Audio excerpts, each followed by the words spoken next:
السلام علیکم ورحمۃ اللہ وبرکاتہ. کیسے ہیں آپ سب لوگ؟ امید کرتی ہوں کہ خیریت سے ہوں گے. کافی دنوں کے بعد میں نے آج ایک پھر سے حضرت عائشہ رضی اللہ تعالیٰ عنہ کے بارے میں جو بھی میں نے کچھ پڑھا تھا اس کے آگے کا ذکر کرنا چاہتی ہوں آج کے اس ویڈیو میں.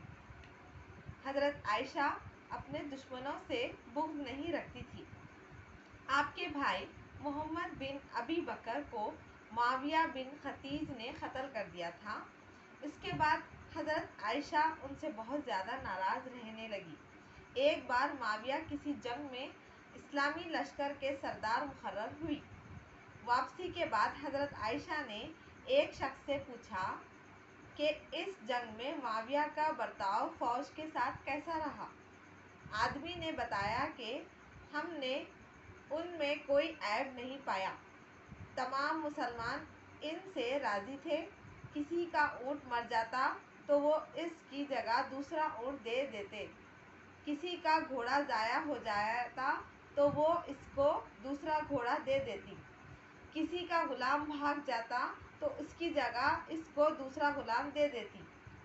حضرت عائشہ نے یہ باتیں سن کر کہا کہ استغفر اللہ، میں کیسے اس بنا پر ان سے ناراض رہوں کہ انہوں نے میرے بھائی کو قتل کیا ہے، حالانکہ میں نے خود رسول اللہ صلی اللہ علیہ وسلم کو یہ کہتے ہوئے سنا ہے کہ اے اللہ، جو میری امت کے ساتھ نرمی کرے تو بھی اس کے ساتھ نرمی کر، اور جو شخص اس پر سختی کرے تو بھی اس کے ساتھ سختی کر.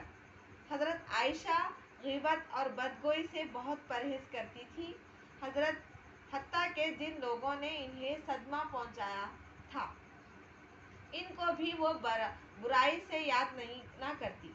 عفق کا واقعہ میں حسان بن ثابت بھی شریک تھے. حضرت عائشہ کو اس کا بہت صدمہ تھا.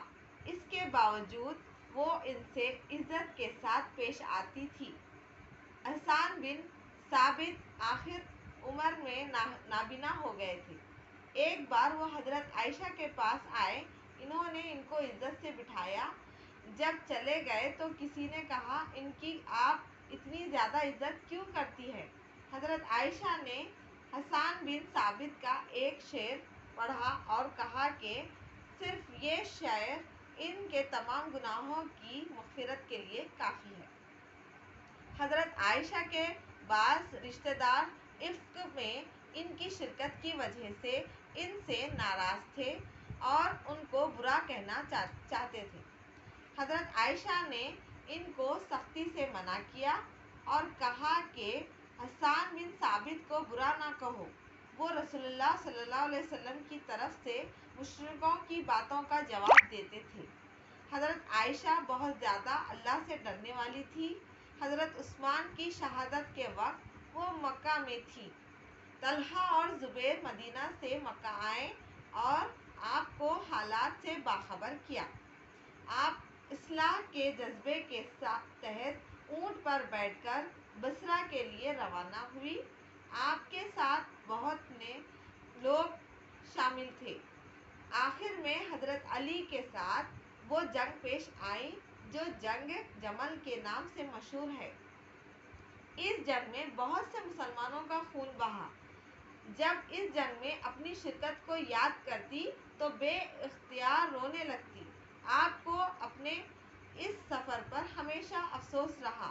فرماتی تھی کہ کاش میں اس واقعے سے پہلے ہی دنیا سے رخصت ہو چکی ہوتی. حضرت عائشہ کو امت کے معاملات کی بہت فکر رہتی تھی. غزوہ خندق میں مشرکین کی فوج نے باہر سے مدینہ گھیر رکھا تھا.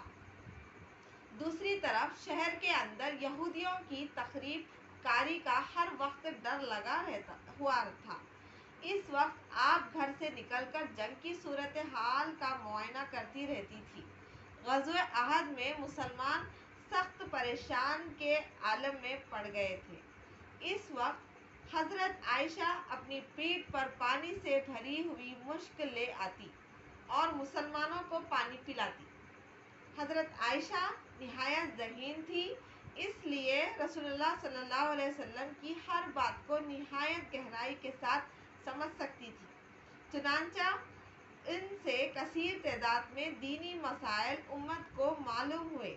حضرت ابو موسیٰ اشعری کہتے ہیں، ہم کو کوئی ایسی مشکل پیش نہیں آئی جس کو ہم نے عائشہ سے پوچھا ہو اور ان کے پاس اس کا